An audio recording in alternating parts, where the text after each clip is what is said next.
Project का topic approve कराने के बाद आपने ऑलरेडी आधी जंग जीत ली है। अब आधी जंग सिर्फ बाकी है उसे डेवलप करने की। तो अब उसे डेवलप कैसे करेंगे वो देखते हैं। इसलिए मैंने बनाया है the ultimate guidance to project making. अच्छा, ये गाइडलाइन मैं जो दे रहा हूं वो हार्डवेयर और सिर्फ hardware plus software based project के लिए अप्लीकेबल है। प्योर सॉफ्टवेयर बेस्ड प्रोजेक्ट के लिए मैं एक अलग वीडियो बनाऊंगा। तो सपोज हम अज्यूम करते हैं कि आपका टॉपिक फाइनलाइज हो चुका है। अब आपको करना कैसे है, आगे बढ़ना कैसे है, उसके लिए हम क्या करेंगे। सबसे पहले आप सारे ग्रुप मेंबर्स बैठ करके प्रोजेक्ट के फीचर्स को फाइनलाइज कर दो। आप आपस में बैठ करके डिस्कस करो कि हमारे प्रोजेक्ट में ये फीचर्स होंगे। एक बार आपका फीचर फाइनलाइज हो जाता है तो आपका विजन पूरा क्लियर हो जाएगा कि आपको आगे कैसे प्रोग्रेस करना है। फीचर फाइनलाइज होने के बाद अब आप उसे एक ब्लॉक डायग्राम में कन्वर्ट करो। ब्लॉक डायग्राम आप दो तरीके से डेवलप कर सकते हैं। पहला एक ओवरव्यू जो सिर्फ आपको आइडिया देगा मोटा मोटा कि इस प्रोजेक्ट में क्या क्या चीजें इन्वॉल्व करनी है, और दूसरा डिटेल्ड। ओवरव्यू में जैसे सपोज हम कोई एक टॉपिक ले लेते हैं, जैसे जीपीएस बेस्ड ट्रैकिंग सिस्टम। तो मुझे पता है कि मुझे उसमें क्या करना है। मैं एक हार्डवेयर डेवलप करूंगा जिसमें एक जीपीएस रिसीवर होगा जो सैटेलाइट के साथ लैटिट्यूड लॉन्गिट्यूड कैप्चर करेगा और एलसीडी के ऊपर स्क्रीन के ऊपर डिस्प्ले हो जाएगा। एक मोटा मोटा ओवरव्यू हो गया। अगर मैं इसे कहीं से मॉनिटर करना चाहता हूं तो ये हार्डवेयर अपना डेटा वायरलेसली या किसी भी तरीके से आईओटी के थ्रू रिमोट मोबाइल पर या पीसी पर सेंड करेगा। ठीक है, ये एक ओवरव्यू हो गया। डिटेल में जब जाएंगे तो आप इस हार्डवेयर में क्या क्या होगा उसको एक्सप्लोर करेंगे अच्छे से। तो डिटेल ब्लॉक डायग्राम कुछ इस टाइप का होना चाहिए जिसमें आप हर एक ब्लॉक को अच्छे से एक्सप्लेन करते हैं, उसका इंटरकनेक्शन डिफाइन करते हैं और उसके वर्किंग फीचर्स क्या होंगे वो सारी चीजें फाइंड आउट करते हैं। अज्यूम करते हैं कि आपका ब्लॉक डायग्राम रेडी हो गया है। अब आपको क्या करना है, आपने जो भी ब्लॉक डायग्राम डेवलप किया है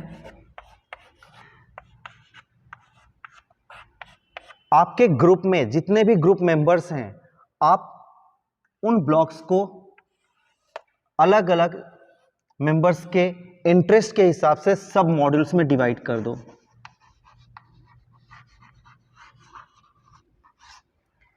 जैसे आपके ग्रुप में 4 मेंबर हैं तो उसी ब्लॉक डायग्राम को कोई एक पर्टिकुलर पार्ट भाई आप बनाओगे, दूसरा पार्ट भाई तू बना ले, तीसरा पार्ट कोई और बना ले। तो इस तरीके से पैरेलली आपका काम फास्ट वे में कंप्लीट होगा। अगर किसी एक ही मेंबर के ऊपर सारी जवाबदारी दे देंगे तो प्रोजेक्ट प्रॉपर्ली कंप्लीट नहीं होगा और प्रोजेक्ट डेवलपमेंट का जो मेन एम है टीम मैनेजमेंट वो प्रॉपर अचीव नहीं होगा। अब आपने जो भी ब्लॉक बनाया है उनको इंडिविजुअल सर्किट में कन्वर्ट करो। अब उसे कैसे करेंगे, सपोज कोई एक ब्लॉक मॉड्यूल है जो ओपैम बेस्ड है, ऑपरेशनल एम्पलीफायर। इसका बेसिक काम है सपोज इनपुट सिग्नल जो भी आ रहा है उसको एम्पलीफाई करना। अब ये हमारा एक ब्लॉक हो गया। इस ब्लॉक को आपको सर्किट में कन्वर्ट करना है। अब सर्किट में कन्वर्ट करने के लिए सबसे पहला काम है आप सर्च करो। सर्च करके गूगल से आप ये फाइंड आउट करो इसके रिलेटेड, ओपैम के रिलेटेड या इस टाइप के ब्लॉक डायग्राम से रिलेटेड कौन कौन से सर्किट ट्रेंडिंग है मार्केट में, और उनमें से 2 से 3 सर्किट को आप फाइनलाइज कर लो। आपको सारे इंप्लीमेंट नहीं करना है, बट 2 से 3 सर्किट जब आप फाइनलाइज करेंगे तो आपको ये समझ में आ जाएगा कि उनमें सिमिलैरिटी क्या है और कौन सा सर्किट ज़्यादा इफिशियंट होगा। अगर आप कोई भी एक रैंडमली चूज कर लोगे तो हो सकता है कि वो फेल हो जाए और रॉन्ग भी हो सकता है। सो 2-3 जब आप कंपेयर करेंगे तो आपको एक प्रॉपर वे मिल जाएगा कि हाँ ये सब में कॉमन है तो मतलब ये चीज़ बराबर होगी। आपका सर्किट जैसे ही फाइनलाइज होता है उसे प्रॉपरली एक पेपर पे ड्रॉ कर लीजिए कुछ इस तरीके से। उसमें डिटेल लिख दो, हर एक कंपोनेंट का वैल्यू प्रॉपरली मेंशन कर दो ताकि आपको आगे कोई प्रॉब्लम ना हो। एक बार सर्किट किसी एक पर्टिकुलर ब्लॉक का फाइनलाइज हो गया तो इसी तरीके से इसी प्रोसेस को रिपीट करो बाकी के सारे ब्लॉक्स के लिए। सारे मॉड्यूल्स का सर्किट कन्वर्जन होने के बाद आपका अगला स्टेप होता है ब्रेडबोर्ड टेस्टिंग।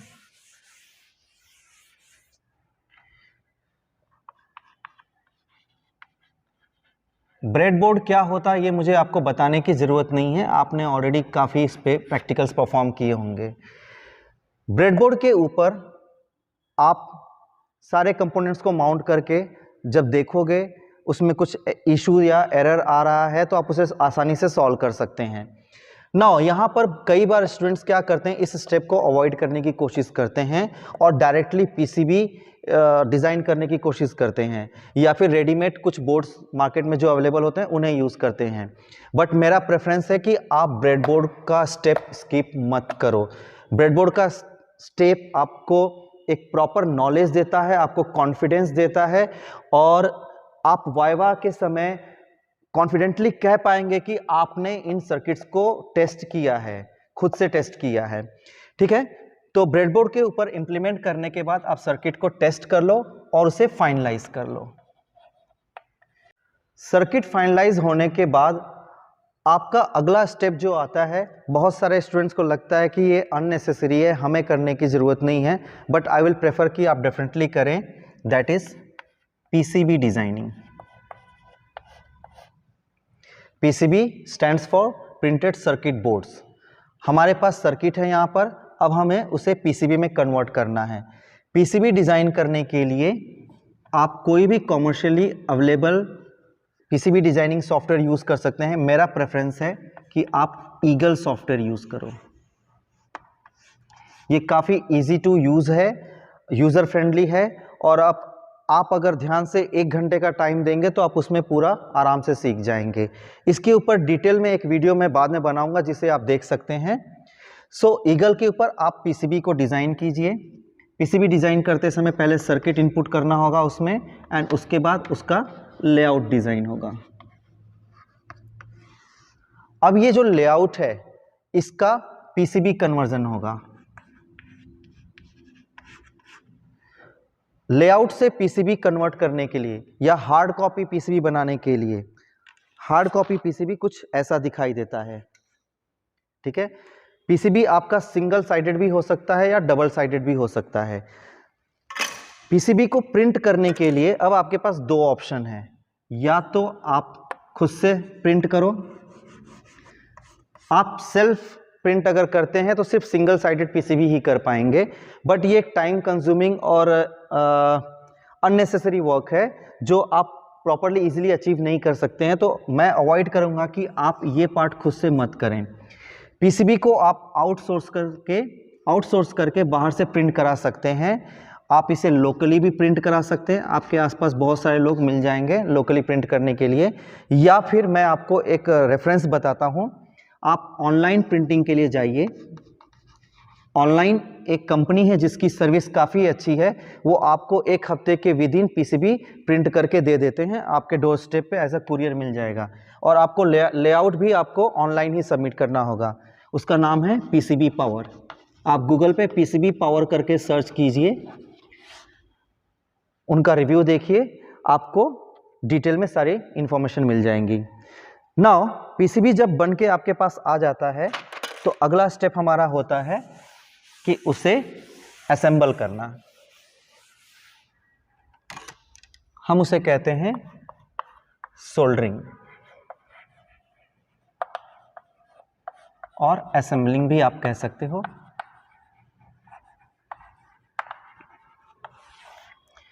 पीसीबी असेंबल करना बहुत ही इजी टास्क है, आप 1 से 2 घंटे में इजीली अचीव कर पाएंगे। पीसीबी असेंबल होने के बाद अब आपको ये चेक करना होगा कि आपने इस पे जो कुछ भी लगाया है और आपका जो लेआउट बना हुआ है वो प्रॉपर है या नहीं है, तो उसे टेस्ट करना होगा।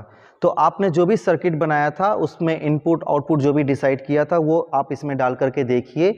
अगर सब कुछ प्रॉपर चल रहा है तो आप आगे बढ़ सकते हैं, अदरवाइज आपको ये स्टेप वापस रिपीट करना पड़ेगा। यहाँ पे 2 प्रॉब्लम हो सकती हैं कि आपका सोल्डरिंग प्रॉपर ना हो, जनरली ड्राई सोल्डर हो जाता है, तो वो अवॉइड कीजिए। ड्राई सोल्डर नहीं होना चाहिए, सारे कंपोनेंट्स को वापस रीटच करो। या फिर दूसरा प्रॉब्लम होता है कि आपका लेआउट ही रॉन्ग बना हो। लेआउट मतलब जो पीसीबी के ट्रैक्स होते हैं वो आपने गलत डिज़ाइन कर दिए हैं। तो इस केस में आपको वापस ईगल सॉफ्टवेयर को यूज़ करके लेआउट को सुधारना होगा और फिर से यही प्रोसेस रिपीट करना होगा, वापस पीसीबी आपको प्रिंट करा करके लेना होगा। नाउ एक बार आपका सर्किट इस स्टेप को पार कर जाता है, पीसीबी आपका रेडी हो जाता है, तो हम अब अगला स्टेप उनको इंटीग्रेट करने का काम करेंगे। सिंस हमने अलग अलग मॉड्यूल्स में पीसीबीज को डिज़ाइन किया था, तो हमारा अगला स्टेप है इंटीग्रेशन।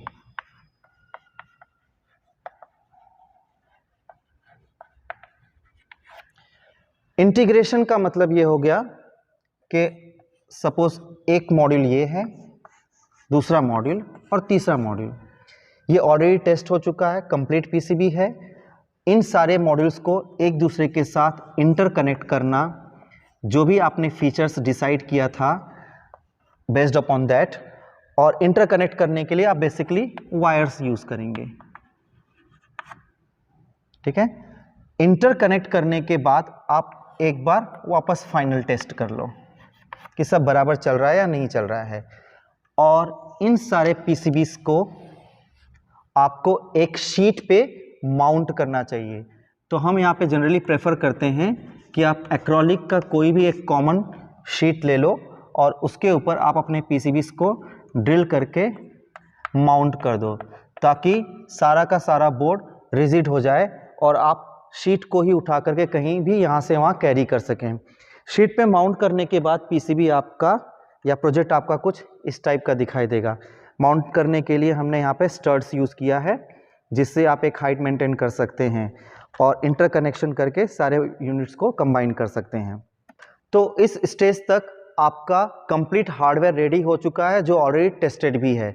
अब अगला पार्ट आपका आता है कि सॉफ्टवेयर कैसे डेवलप करेंगे। सॉफ्टवेयर डेवलप करने के पहले हमेशा आपका हार्डवेयर रेडी होना चाहिए, और अगर हार्डवेयर रेडी नहीं होगा तो आप अगर पहले ही सॉफ्टवेयर डेवलप करोगे तो आप उसे टेस्ट किस पे करोगे, तो ये एक बहुत बड़ी प्रॉब्लम होती है। बहुत सारे बच्चे कभी कभी क्या करते हैं, सॉफ्टवेयर का पार्ट इजी होता है करने के लिए, तो फटाफट उसे पहले ही कोडिंग करके रेडी कर लेते हैं और अज्यूम करते हैं कि हम जो हार्डवेयर बनाएंगे उसमें वो चलना ही चाहिए, और अगर नहीं चलता है तो उनको लगता है कि हार्डवेयर में प्रॉब्लम है या फिर सॉफ्टवेयर में प्रॉब्लम है, लेकिन एक्चुअल प्रॉब्लम वो डिबग नहीं कर पाते हैं। इसलिए हर स्टेप पे अलग अलग मॉड्यूल्स को पहले से टेस्ट करके रखना ज़रूरी होता है। तो टू कंफर्म कि आपका सॉफ्टवेयर बराबर है, उसमें प्रॉब्लम नहीं है, आपका हार्डवेयर टेस्टेड होना चाहिए। ठीक है, हार्डवेयर अगर टेस्टेड होगा तो आप फाइंड आउट कर सकते हैं कि जो भी एरर है वो शायद सॉफ्टवेयर पार्ट में ही है। सो सॉफ्टवेयर को डेवलप करने के लिए यहाँ पर आप अलग अलग तरीके से वर्कआउट कर सकते हैं। अगर आपने कोर माइक्रो कंट्रोलर्स यूज़ किया है तो आप कील्स सॉफ्टवेयर यूज़ कर सकते हैं इन केस ऑफ 8051 फैमिली। अगर आप PIC कंट्रोलर यूज़ करते हैं तो PIC का अपना खुद का कंपाइलर है। आप माइक्रो सी यूज़ कर सकते हैं फॉर PIC। आप AVR अगर यूज़ करते हैं तो अगेन आप micro C for AVR use कर सकते हैं, कंपाइलर है। PIC के और भी कंपाइलर्स आते हैं, MP लैब हो गया। इन सब के ऊपर डिटेल में डिस्कशन हम बाद में करेंगे। नाउ सॉफ्टवेयर डेवलप करने के स्टेजेस क्या होते हैं वो इंपॉर्टेंट है। अगर आप pure hardware based project develop कर रहे हो तो सॉफ्टवेयर का पार्ट आपका सिर्फ माइक्रो कंट्रोलर के लिए ही यूज होगा, आपको और कोई एप्लीकेशन डेवलप करने की ज़रूरत नहीं है और ना ही रिक्वायर्ड है। लेकिन अगर आप हार्डवेयर एंड सॉफ्टवेयर का प्रोजेक्ट डेवलप कर रहे हैं तो आपको कंट्रोलर के लिए तो प्रोग्राम डेवलप करना ही है, अगर आपके प्रोजेक्ट में कंट्रोलर इन्वॉल्व है तो। उसके अलावा अगर आप सॉफ्टवेयर यूज़ कर रहे हैं तो आपके प्रोजेक्ट में PC तो इन्वॉल्व होगा या फिर मोबाइल इन्वॉल्व होगा। तो आपको इस केस में क्या करना है, PC के लिए एक एप्लीकेशन डेवलप करना है और मोबाइल के लिए एप्लीकेशन डेवलप करना है, जो भी आपके लिए सुटेबल हो। अगर आप मोबाइल के साथ कंट्रोलिंग डेवलप कर रहे हैं तो आपको ये एप्लीकेशन डेवलप करना है। तो हम देखेंगे कि ये चीज़ें हमें करनी कैसे हैं। PC का एप्लीकेशन डेवलप करने के लिए आपको डेस्कटॉप बेस्ड कोई भी एप्लीकेशन सॉफ्टवेयर यूज़ करना होगा। मेरा पर्सनल प्रेफरेंस है कि आप VB.NET यूज़ करें।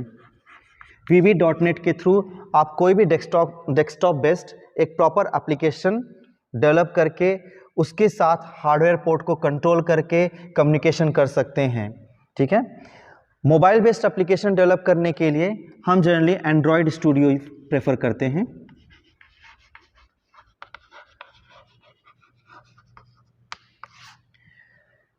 एंड्रॉयड स्टूडियो में आपको बहुत सारे API functions readymade built in मिल जाएंगे, जिसके थ्रू आप आपके एप्लीकेशन को इजीली और फास्टर वे में डेवलप कर सकते हैं।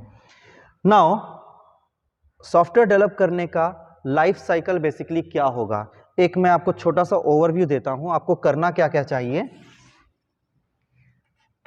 पहला तो आप एक काम करो, आप जो भी डेवलप करना चाहते हो उसको अलग अलग मॉड्यूल्स में फिर से डिवाइड कर लो, और हर एक मॉड्यूल के लिए आप गूगल के ऊपर सर्च करो फिर से कि इस मॉड्यूल में इस मॉड्यूल का कोड कैसा होगा, या उसको इंडिविजुअली टेस्ट कर लो। एक बार आपने अलग अलग मॉड्यूल्स को टेस्ट कर लिया, गूगल पे सर्च करके आपको रेडीमेड कुछ कोड्स मिल जाएंगे या कोड्स के रेफरेंसेस मिल जाएंगे, जिसे आप अपने रिक्वायरमेंट के हिसाब से थोड़ा बहुत मॉडिफाई कर सकते हैं। एक बार आपने सर्च कर लिया और मॉड्यूल्स आपको मिल गए, तो आप एक प्रॉपर एल्गोरिदम बनाओ। एल्गोरिदम इंडिविजुअल मॉड्यूल्स का नहीं बनाना है, एल्गोरिदम आपको ओवरऑल प्रोजेक्ट का बनाना है कि प्रोजेक्ट का कंप्लीट फ्लो कैसा होगा। और एल्गोरिदम कैसे बनाना है ये आपको ऑलरेडी पता ही होगा, आप फ्लो चार्ट के फॉर्म में उसको डिजाइन कर सकते हैं। एल्गोरिदम रेडी हो जाता है तो आप हर एक मॉड्यूल को इंटीग्रेट करो और फाइनल कोड में कन्वर्ट कर दो। एक बार आपका फाइनल कोडिंग रेडी हो गया, आपका लास्ट स्टेप बचता है testing and debugging. Testing and debugging, इस पार्ट में आपको हो सकता है बार बार कई बार रिपीट करना पड़ सकता है। आपने जो कुछ भी अब तक किया है उसमें कुछ एरर्स हैं, सॉल्व करो, वापस यही प्रोसेस रिपीट करो, सर्च करो क्या प्रॉब्लम है, फाइंड आउट करो, वापस कोड लिखो एंड वापस कंट्रोलर में कोड डालो, पीसी बेस्ड कोड वापस डेवलप करो, इसी चीज़ को रिफाइन करते रहो। ये आपके प्रोजेक्ट का एक क्रूशियल पार्ट है। आज हम अपने प्रोजेक्ट को एक फाइनल टच देंगे, जिससे हम फाइनलाइजेशन स्टेप कह सकते हैं।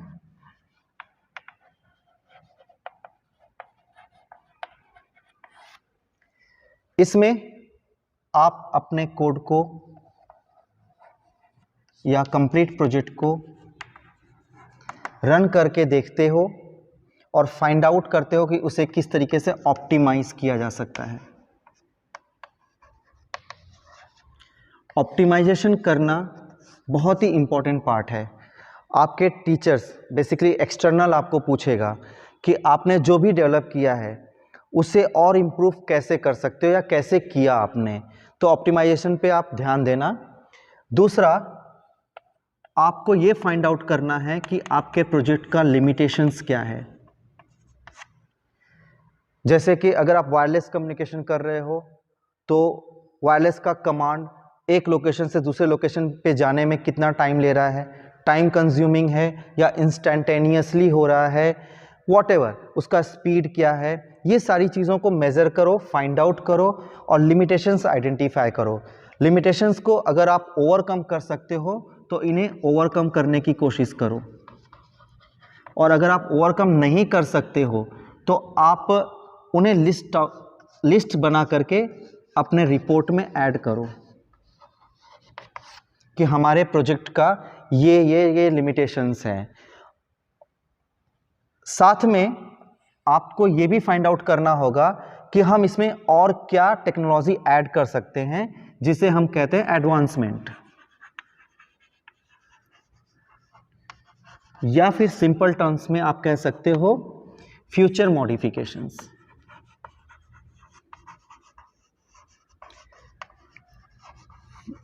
फ्यूचर में इस प्रोजेक्ट को और किस तरीके से एडवांस बनाया जा सकता है, कैसे आप उसे मॉडिफाई करेंगे और कौन कौन सी टेक्नोलॉजी उसमें यूज़ करेंगे, ये सारी चीज़ें आपको रिपोर्ट में मेंशन करनी चाहिए। पर आपको आपके प्रोजेक्ट के बारे में ये सारी चीज़ें पता होनी बहुत ज़रूरी है। अब मैं आपको एक ऐसा टिप दूंगा जो आपको फाइनल डेमो में हेल्प करेगा। और कभी कभी क्या होता है कि आप एक्सटर्नल के सामने आपने सारा प्रेजेंटेशन तो बहुत अच्छा कर दिया, पीपीटी सब कुछ बहुत अच्छा हो गया, लेकिन क्या होता है कि जब आप डेमो दिखाने की कोशिश करते हैं उस वक्त प्रोजेक्ट चलता ही नहीं है, या चलता है तो कुछ आधा ही चलता है, पूरा सक्सेसफुली एग्जीक्यूट नहीं होता है। तो अब इस समय इस सिचुएशन में आप करोगे क्या? आपको बहुत टेंशन आता है, क्या होगा, प्रोजेक्ट हमारा नहीं चल रहा है, जब हमने टेस्ट किया था तब बराबर चल रहा था और अब नहीं चल रहा है, तो अब करें क्या? तो इस प्रॉब्लम को सॉल्व करने के लिए और इस प्रॉब्लम से बाहर निकलने के लिए अब मैं आपको जो टिप्स दूंगा वो ध्यान देना उसके ऊपर। सबसे पहला टिप है, आप हर एक स्टेजेस में प्रोजेक्ट जैसे जैसे आपने डेवलप किया, हर एक स्टेजेस में उसके फोटोग्राफ्स निकालो। हर एक मॉड्यूल का इंडिविजुअल रनिंग वीडियो निकालो। फोटोग्राफ्स तो आपको रिपोर्ट में ऐड करना ही होगा, वीडियो तो ऐड हम कर नहीं सकते हैं, लेकिन वीडियो आपको बाद में काम आएगा। और दूसरा स्टेप, कंप्लीट डेमो। आप एक्सटर्नल के सामने डेमो दिखाने का वेट मत करो, घर पर कॉलेज में सारे मेंबर्स इकट्ठा होकर के एक बार प्रोजेक्ट को पूरा रन करो और रन करते समय उसका वीडियो बनाओ। अगर आपका बाय चांस किसी भी वजह से प्रोजेक्ट रनिंग के समय फेल होता है डेमो के समय, तो अब आप टीचर को ये बैकअप वीडियो दिखा सकते हो कि सर देखिए हमारा प्रोजेक्ट इस तरीके से वर्क कर रहा था, अभी कोई हार्डवेयर इशू आ गया होगा या कोई वायर लूज हो गया होगा जिसकी वजह से वो इस वक्त नहीं चल रहा है। ठीक है, तो आपने देखा कि प्रोजेक्ट बनाना अपने आप में एक बड़ा पार्ट है और उसके वेरियस स्टेप्स होते हैं जिसे आपको फॉलो करना चाहिए, और एक प्रॉपर तरीके से अगर आप फॉलो करेंगे तो आपको कोई प्रॉब्लम नहीं आएगा। अगर आप स्टेप्स को स्किप करने की कोशिश करेंगे तो हो सकता है कि आप उसी गुत्थी में गोल गोल घूमते रह जाएंगे और आपका प्रोजेक्ट कभी भी कंप्लीट नहीं हो पाएगा। तो प्रोजेक्ट को ऑन टाइम कंप्लीट करना बहुत ही ज़्यादा ज़रूरी होता है, ताकि आप उसके ऊपर कई बार डेमो करके उस पर प्रैक्टिस कर लें कैसे प्रेजेंट करना है। ठीक है, और डिटेल में अगर आपको कुछ भी जानना होगा तो आप मुझे कमेंट करके बताइए, मैं आपके उस कमेंट का रिस्पॉन्स दूंगा। तब तक के लिए बाय बाय।